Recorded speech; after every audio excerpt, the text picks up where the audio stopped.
সেই সময় মালিকুল মউত যিনি মৃত্যুবরণ করবেন তার কাছে তিনবার আসবে। কবার?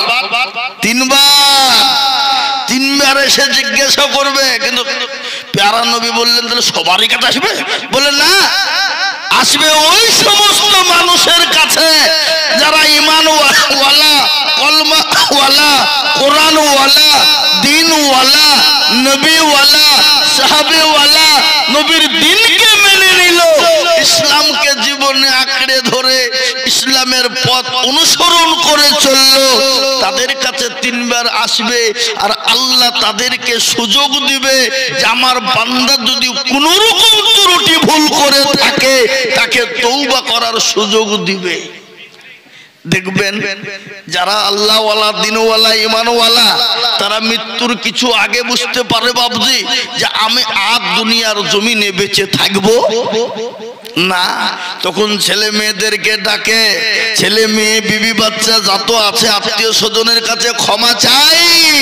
ক্ষমা চেয়ে নে। আল্লাহ বলল, বান্দা রে আমি তোমাকে সুযোগ দিয়ে দিলাম রে বান্দা, এই 48 ঘন্টার ভিতরে যদি তুমি তোমার জীবনের সমস্ত গুনাহগুলা, তোমার যত দুনিয়ার জমিনে অন্যায় নাই করেছো, তুমি তওবা করে নিয়ে গুনাহগুলা ক্ষমা করে নিতে পারো, আমি আল্লাহ তোমাকে দুনিয়া থেকে যাওয়ার পরে কবরে আমি আল্লাহ এত সুখময় জায়গা তোমাকে দেব।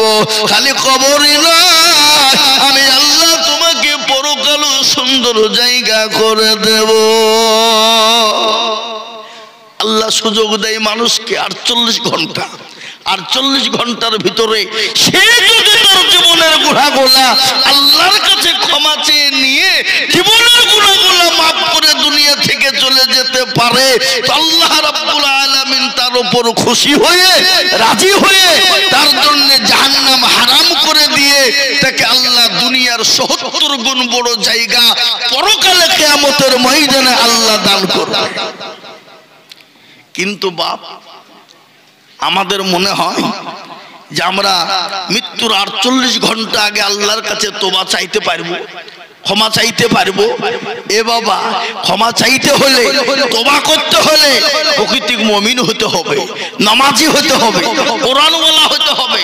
কিন্তু আমাদের ভিতরে তো নামাজ যারা আমরা পড়ি, আমি প্রায় জায়গায় কথাটা আজকাল বলি বাবা, প্রায় জায়গায় বলি, আজকাল আমাদের দেশের মানুষ তো নামাজের ধার ধারে না। কি কথা বলেন আপনারা, ঠিক না বেঠিক? না আপনাদের বেলডাঙ্গার প্রত্যেকটা লোক নামাজ পড়ে? পড়ে না? হিসাব করে দেখেন, যোগ করেন, 98% লোক নামাজ পড়ে না। কত% পড়ে? 2%? তো আপনারা কি মনে করছেন যে 2% লোক মনে হয় এরা মনে হয় জান্নাতে চলে যাবে নাকি? এদের নামাজ ঠিক আছে নাকি? না বা, এদেরও ঠিক নাই। কোন রকম ভাবে 1% লোকের নামাজ ভাই বাবজি হয়, আর 1% লোক 15 বছর ধরে নামাজ পড়ে, 20 বছর নামাজ পড়ে, 18 বছর নামাজ পড়ে, দাড়ি পেকে গেছে, চুল পেকে গেছে, চোখে নরম, দাঁত নরম, কানে শুনতে পাই না, 20 বছর নামাজ পড়তে আত্মা হেতু জানে না। ঠিক কিনা জোরে বলুন? দুরূদ শরীফটা ঠিক করে বলতে পারে না, দোয়া কোনো জানে না, দোয়া মাসুরা জানে না, দোয়া সানা জানে না, ইন্না তাইনা কুল এই দুটো সূরা দিয়েই চালিয়ে দেয়, তার মধ্যেও আবার দেখা যায় 20টা ভুল। কথা কোন ঠিক না বেঠিক? হ্যাঁ, এরা জীবনেও কোনোদিন দেখলুম না মার্কাজ মসজিদের ইমাম হোক, অন্য বড় বড় মসজিদের ইমাম হোক, পাঁচরাহার ইমাম হোক, যে ইমামই হোক না কেন, ইমামের কাছে বসে বললো না চাচা, বলি ইমাম সাহেব আপনি তো আমাদের ইমাম, তো একটু কোরআনটা ঠিক করে দেন, সূরাটা ঠিক করে দেন, নামাজ গেলা ঠিক করে দেন। জীবনেও বলবে না। কেন? বাইচান যদি মৌলবীর কাছে বসে যায়, আর মৌলবী যদি বাইচান যদি ভুল ধরিয়ে ফেলে, তাহলে মৌলবীর কাছে আমার আর পাইতারা কোন রকম চলবে না, মাথা পরে চলবে না। আমি গ্যাবেটওয়ালা লোক, পয়সাওয়ালা লোক, চাকরি করে, আর ওই মৌলবী আমার ভুল ধরবে, ওর কাছে আমার মাথা নিচু করবো? কত সহজ লয়। কিন্তু বাপরে, এ দুনিয়ার জমিনে আলেমের কাছে ছোট হইতে গিয়ে যদি কোরআনওয়ালা হয়ে যাও, দিনওয়ালা ইমানওয়ালা সূরাওয়ালা নামাজি পাক্কা মুমিন হয়ে যেতে পারো বাবা, পরকালটা তোমার জন্য সুখময় হয়ে যাবে। জীবনও শিখে না। আর আমাদের দেশের ইমাম সাহেবরা ইয়ারাও কিন্তু বাবজি পরের বাড়ির সরপোস্তলা ভাত, কে বুঝতে পারলেন না কথাটা? ইয়ারাও কিন্তু কোনোদিন মুসল্লিকে বলে না, আগো চাচা একটু বসেন না, নমাজটা ঠিক করে দিই, কোরআনটা ঠিক করে দিই, সহি শুদ্ধ করে দিই। এ বাবা ইমামরাও বলে না, বলে যখন বলে কেন বলে না? কারণ আছে।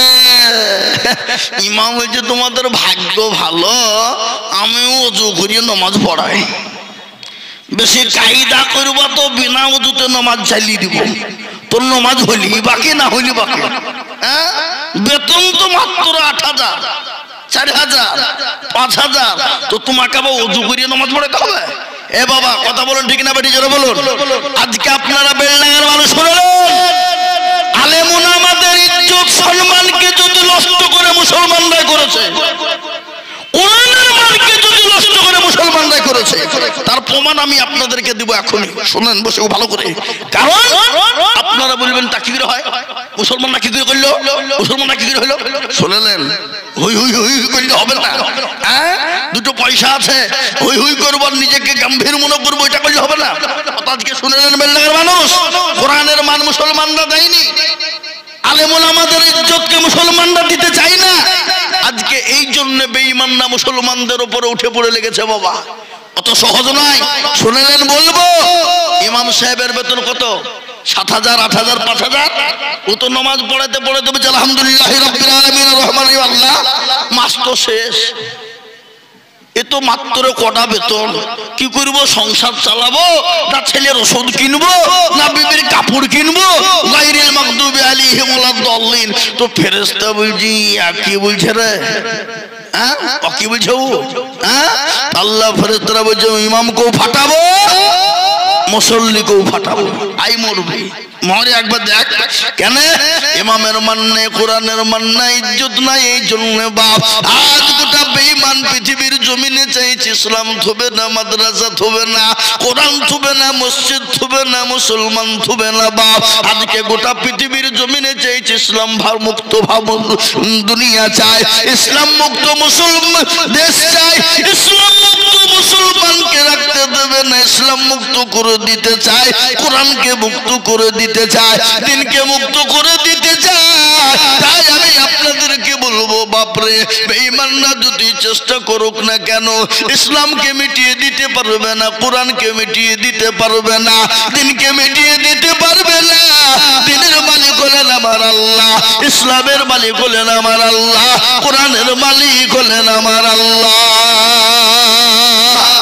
ইসলামের মালিককে যারা বলুন, আজকে বলে ইসলামকে মিটিয়ে দেওয়ার জন্য এখনই নয় বাবা, যুগ যুগ যুগ যুগ ধরে ইসলামকে মিটিয়ে দিতে চেয়েছিল। ফেরাউন চেয়েছিল, পারেনি। নমরুদ চেয়েছিল, পারেনি। আবু জেহেল, আবু লাহাব, উতবা, সাইবা তারা পারেনি। এই যুগের বেঈমানরাও তারা কোনোদিন পারবে না।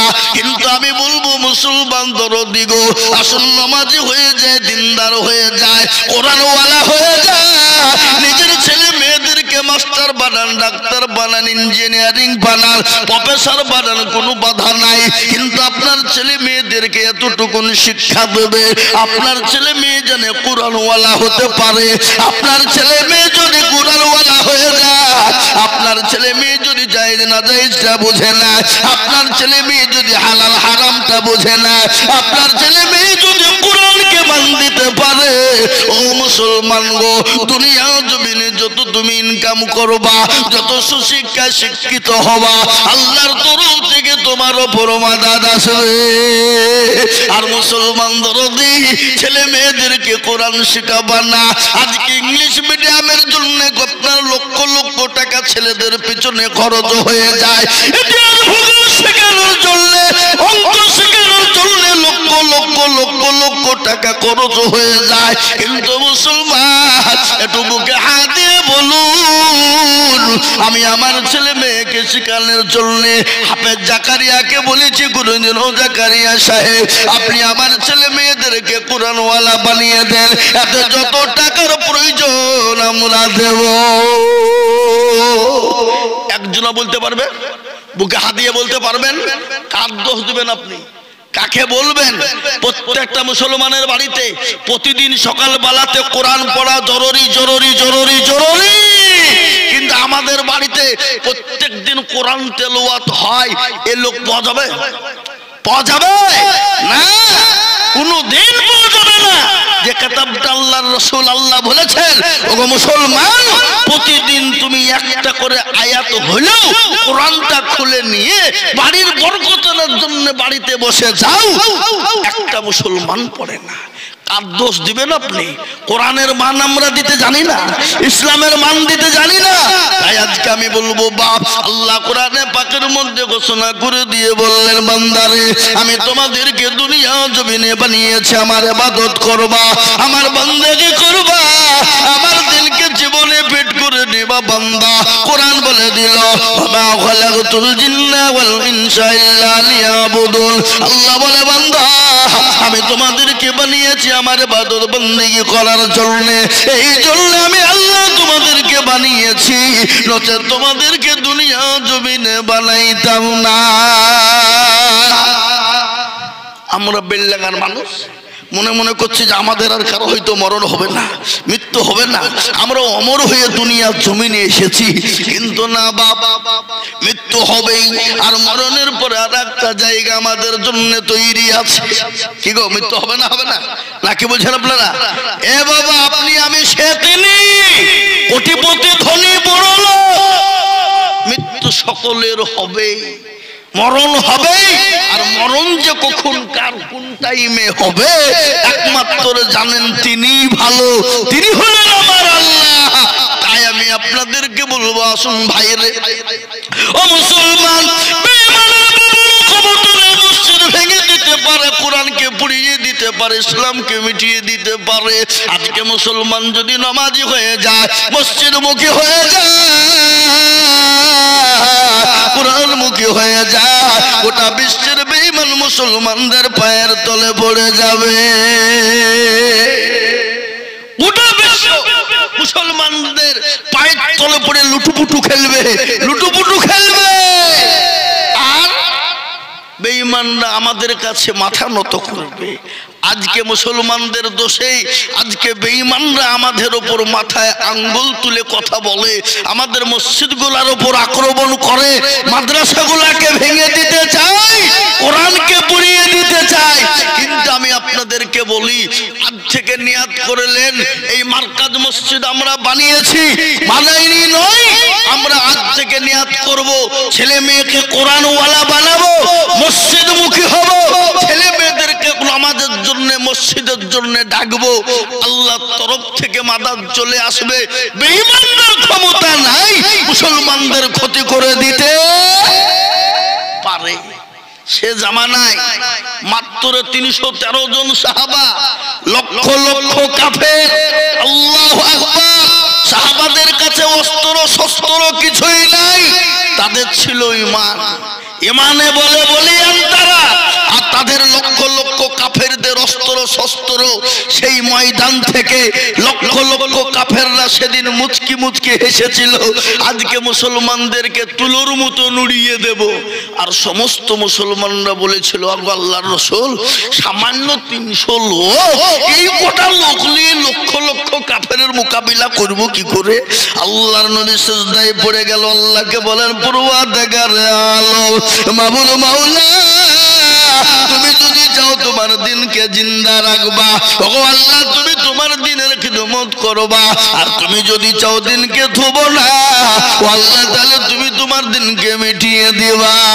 সেই দিন আল্লাহ বলেছিল, ওগো নবী আপনি চিন্তা করবেন না, আজকে 1000 2000 5000 পর্যন্ত ফেরেশতা দিয়ে কাফের বেঈমানদেরকে রাস্তায় নাবুদ করে দেব, তাদের গোষ্ঠী সৃষ্টি করে দেব।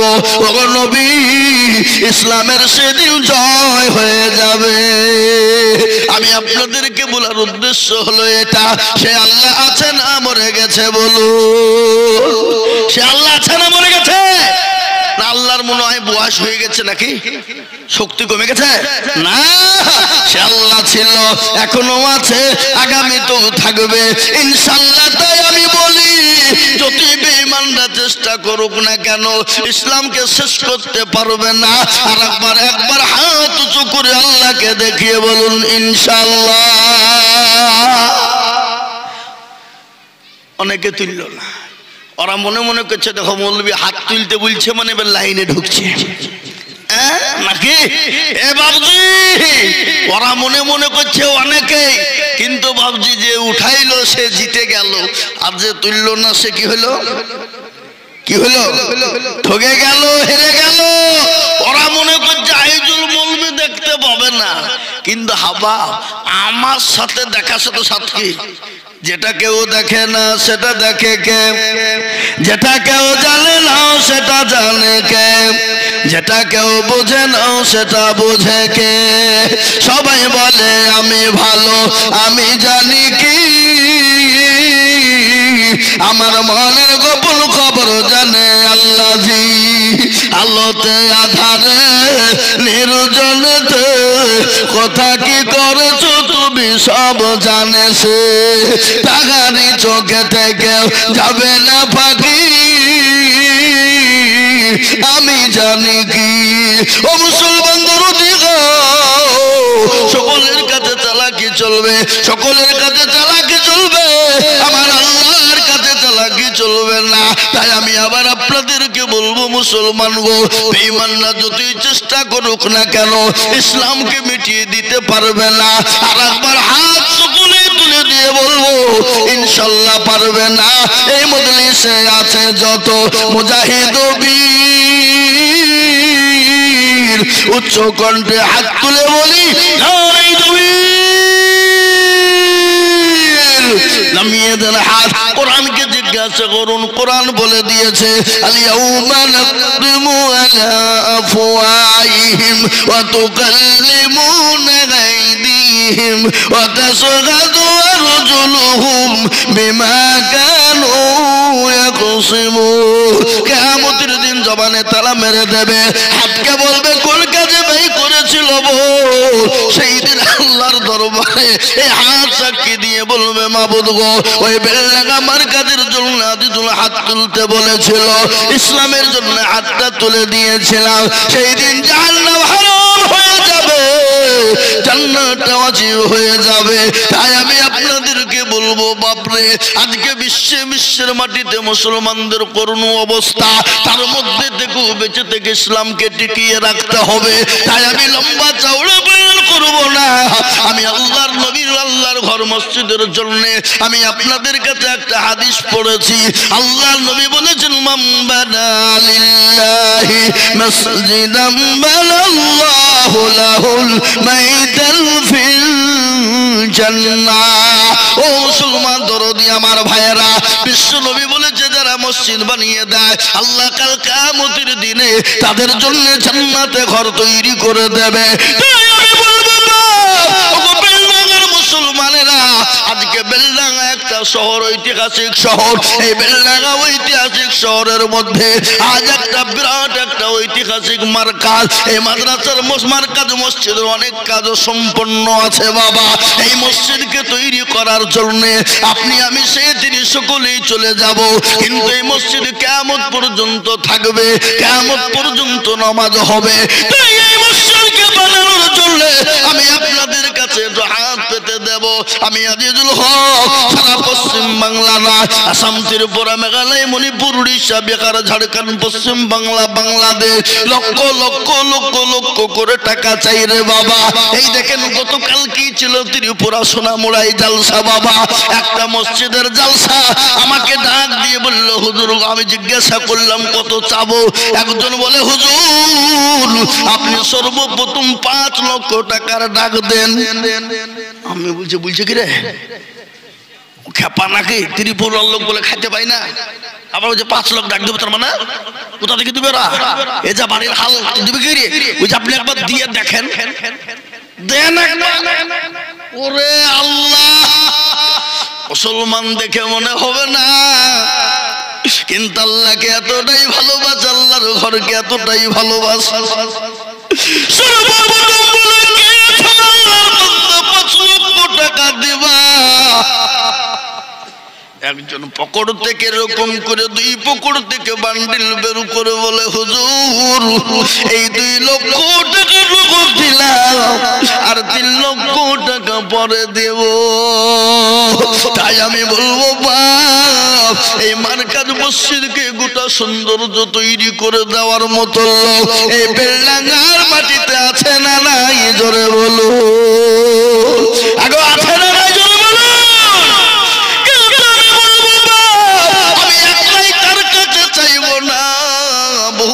বহুদিকে দিয়েছেন, ডাক্তারের পিছনে দিয়েছেন, আমি আপনাদের ভিতরে এই মজলিসের ভিতরে সর্বপ্রথম 1 লক্ষ টাকা করে চাইব।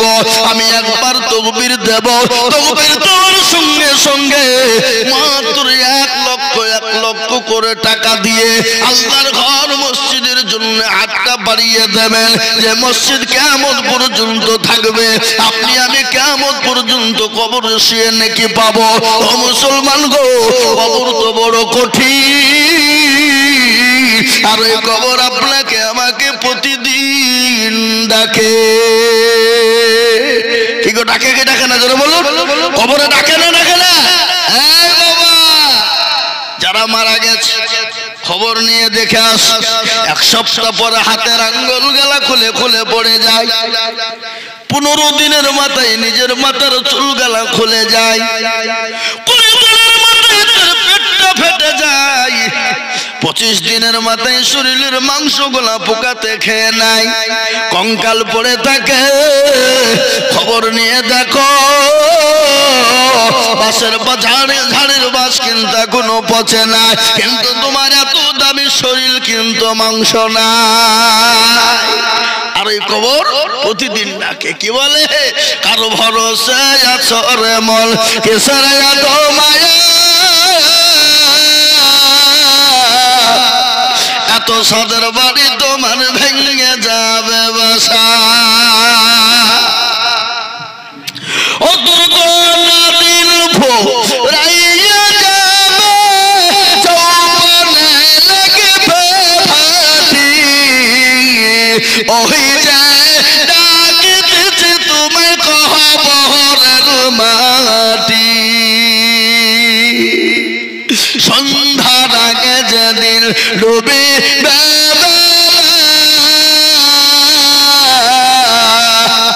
সন্ধ্যার আগে যেদিন ডুবে এক পলকে ভেঙে যাবে তোমার রঙের মেলা। ও কার তুমি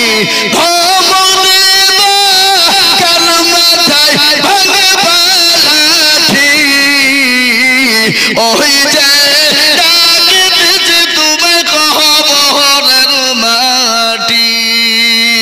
খবর পেয়ে আসবে আত্মীয় সহজ, তোমার চারি পাশে বসে তারা করিবে কান্দ। ও তোমায় সাজাইয়া দিবে মানের মাতো, সাজাইয়া দিবে মানের মাতো, কি সুন্দর পরিপাটি। ওই যে ডাকিতেছে তোমায় কবরের মাটি। ও মুসলমান গো, খবর তো প্রতিদিন ডাকে। আল্লাহ নবীর বিবি খাদিজাতুল কুবরার কথা মনে হয়ে গেল। একদিন তিনি বাড়িতে একা, বিশ্ব নবী দয়ার নবী তিনি বাড়িতে নাই। 3 দিন পরে বিশ্ব নবী যখন বাড়ি গেলেন, বিবি খাদিজাকে সালাম দিয়েছেন। হযরতে বিবি খাদিজা সঙ্গে সঙ্গে সালামের উত্তর দিয়ে দরজাখানা খুলে দিল। আল্লাহর নবী বলেন, খাদিজা আমি তোমার উপর অত্যন্ত খুশি হয়ে গেলাম। লক্ষ্য করে দেখে চোখ দিয়ে পানি ঝরে যায়। নবী বলেন খাদিজা গো তুমি কান্না করো কেন? তোমার কি শরীরের কাপড় কানা ছিঁড়ে গেছে এই জন্য? তালি দেওয়ার মতন কোনো জায়গা নাই এই জন্য তুমি কান্না করো? খাদিজা বলে ইয়া রাসূলুল্লাহ আমার কাপড় ছিঁড়ে গেছে এই জন্য কান্না করি নাই। বলে কেন কান্না করো বলো? বলে ইয়া রাসূলুল্লাহ আমি কেন কান্না করি জানেন? বিশ্ব নবী বলেন খাদিজা আমাকে তুমি 40 মণ স্বর্ণ হাতে উঠিয়ে দিলে, গাড়ি বাড়ি সম্পদ ইসলামের জন্য বিলিয়ে দিলাম, কোনোদিন তোমার চোখে পানি দেখি না, আজকে তুমি কান্না করো কেন? এত দয়া করে মেহেরবানি করে বলবে গো খাদিজা। খাদিজা বলেন নবী গো আমি কেন কান্না করি আপনি জানেন গো রাসূল? কবর বড় কঠিন, কবর বড় ভয়ঙ্কর, যেখানে লাওয়ালা পাওয়া যাবে না, যেখানে বিছানা পাওয়া যাবে না, যেখানে কোনো রকম বন্ধু বান্ধব পাওয়া যাবে না, কোনো রকম সাথী পাওয়া যাবে না, ওই কবরের ভিতরে আমি খাদিজা কি করে থাকবো গো নবী ও রাসূল? এই জন্য আমি কান্না করি। তাই আমি আপনাদেরকে বলবো বা ওই কবরে অনেকের মা চলে গেছে, অনেকের বাপ চলে গেছে, আপনি আমিও চলে যাব।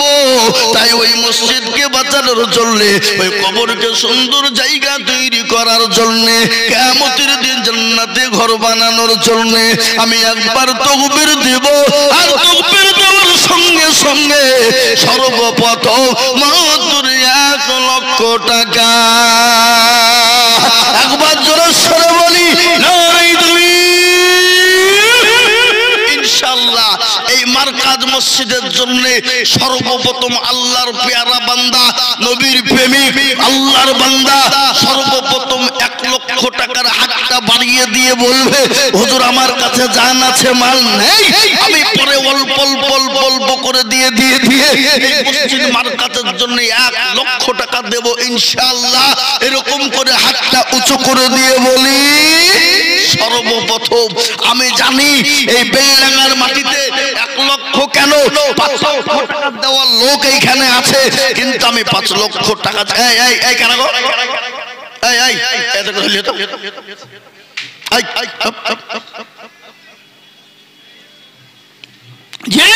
আমি আপনাদেরকে বলি আমি জানি বেলডাঙ্গায় 2 লক্ষ 5 লক্ষ টাকা দেওয়া লোক, কিন্তু আমি 2 লক্ষ 5 লক্ষ টাকা চাইনি বাবজি। আমি সর্বপ্রথম 1 লক্ষ টাকা দেখতে চাই। আজকে বেলডাঙ্গার মারকাজ মসজিদের হেফাজত করেনেওয়ালা কারা? মসজিদকে ভালোবাসেন কারা? আল্লাহর ঘরকে বানানেওয়ালা কারা? তাই সর্বপ্রথম 1 লক্ষ টাকা দেবেন তারা ইনশাআল্লাহ। সর্বপ্রথম 1 লক্ষ টাকা দিয়ে আল্লাহর ঘর মসজিদ তৈরি করব। ডানে বাঁয়ে পিছনে সামনে উপরে নিচে একজন দরদি আজকে সর্বপ্রথম 1 লক্ষ টাকা দিয়ে চালু করে দিয়ে বলবে হুজুর ইনশাআল্লাহ চালু করে দিলাম। ইনশাআল্লাহ ইনশাআল্লাহ মসজিদের যত দান আজকে হবে তার আমলনামাতে সবথেকে বেশি নেকি হবে। তাই এমন কোন দরদি মুসলমান নাই, এমন কোন আল্লাহ বলা হবে না, এমন কোন দরদি মুসলমান হবে না, এমন কোন ব্যবসায়িক হবে না, এমন কোন চাকরিওয়ালা না, এমন কোন আল্লাহওয়ালা দিনওয়ালা হবে না। বলে হুজুর আমার মা চলে গেছে, আমার মা বাপ কি অবস্থায় কবরে আছে জানি না গো হুজুর, আমার মা বাপ তুমি গাড়ি বাড়ি সম্পদ দিয়ে গেছে, আজ ওই মা বাপের নামে আমি 1 লক্ষ টাকা মসজিদের জন্য দেব।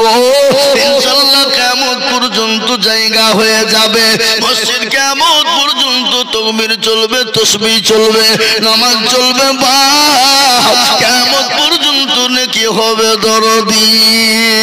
তাই আমি বলবো এবং কোনো আল্লাহর একজন বান্দা হবে না, সর্বপ্রথম 1 লক্ষ টাকা। ও বাপ বেলডাঙ্গার মাটিতে এমন কোন নবীর প্রেমিক নাই, এমন কোন আল্লাহওয়ালা নাই, এমন কোন দিনওয়ালা নাই। হাতটা তুলে তুলে দিয়ে সর্বপ্রথম আল্লাহর ঘর মসজিদকে বানাবেন। ঐতিহাসিক মসজিদ তৈরি হবে বেলডাঙ্গার মাটিতে 34 নম্বর জাতীয় সড়কের পাশে। এ রাস্তা দিয়ে যেই দেখ যাবে একবার করে এরকম করে নজরটা দিবে যে না মসজিদ বানিয়েছে বানিয়েছে। মুসলমান দেখবে দিলটা ঠান্ডা হয়ে যাবে, কলিজাটা ঠান্ডা হয়ে যাবে। আর যারা এই মসজিদের জন্য সহযোগিতা করে হাত পাতে পেতে দেবে ইহকাল পরকাল কবরে আল্লাহ তাদের জন্য নাজাতের ফাইসালা করে দেবে। তাই এমন কোন ভাগ্যবান, এমন কোন নবীর প্রেমিক, এমন কোন দিনের প্রেমিক সর্বপ্রথম 1 লক্ষ টাকা দিয়ে আল্লাহর ঘরের জন্য একটু হাতটা বাড়িয়ে দেবে ইনশাআল্লাহ। কি কত? মাশাআল্লাহ, আল্লাহু আকবার। সাইফুল ইসলাম ভাই হাড়ি ব্যবসায়ী বেলডাঙ্গা, তিনি 1 লক্ষ টাকার দাতা। একবার চিল্লিয়ে মোহাম্মদ দিয়ে বলি না আগো। আর একটু জোর হবে না? হবে না? হবে? জোরের সরে বলি না তুমি। এই দেখেন আল্লাহর বান্দা সাইফুল ইসলাম ভাই হাড়ি ব্যবসায়ী, তিনি 1 লক্ষ টাকা দাতা। আমি আপনাদেরকে বলি বাপ, এক্ষুনি একটু আল্লাহর দরবারে হাতটা তুলে দেব বাপ। আমি মুসাফির মানুষ, কোথা থেকে আসছি? ত্রিপুরা থেকে। 7 তারিখে গিয়েছিলাম। এ দেখেন আজকে 10 তারিখ বেলা 4:15 তো বেলডাঙ্গা বড়ুয়াতে আমি বাসে নেমেছি। এয়ারপোর্টে বেলা 11টার সময় এসে নেমেছি বাবা। আমি এক্ষুনি হাতটা তুলবো নবীর আল্লাহর দরবারে ইনশাআল্লাহ মসজিদের জন্য 2 নম্বরে একটা 1 লক্ষ টাকার দাতা ইনশাআল্লাহ। দেখি কে আছে আজকে বেলডাঙ্গার মাটিতে? এমন কোন চাকরিওয়ালা, এমন কোন ব্যবসায়িক, এমন কোন জমিওয়ালা, এমন কোন বাড়িওয়ালা, এমন কোন গাড়িওয়ালা, এমন কোন আল্লাহওয়ালা হবে না। এমন কোন নবীর প্রেমিক, এমন কোন দিনের প্রেমিক নাই বাবা। 2 নম্বরের 1 লক্ষ টাকার দাতা।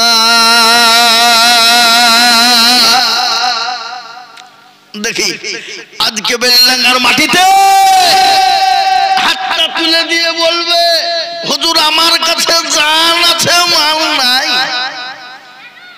কিন্তু পরে অল্প অল্প করে দিয়ে দিয়ে দিয়ে দিয়ে দিয়ে দিয়ে শোধ করে দেবো ইনশাআল্লাহ। এমন কোন আল্লাহর বান্দা নাই বাবা 2 নম্বরে 2 লক্ষ টাকা দেবে ইনশাআল্লাহ। 2 নম্বর আর একজন 1 লক্ষ, দুটো হয়ে যাবে, দিলটা ঠান্ডা হয়ে যাবে। ডানে বায়ে পিছনে সামনে উপরে নিচে আজকে আল্লাহ দিয়েছে, কালকে ভিখারি বানিয়ে দিতে পারে। সেকেন্ড তো টাইম লাগে না। কি গো লাগে? জোরে বল লাগে। নদীর কুল ভাঙ্গে ও কুল গড়ে, এই তো নদীর খেলা।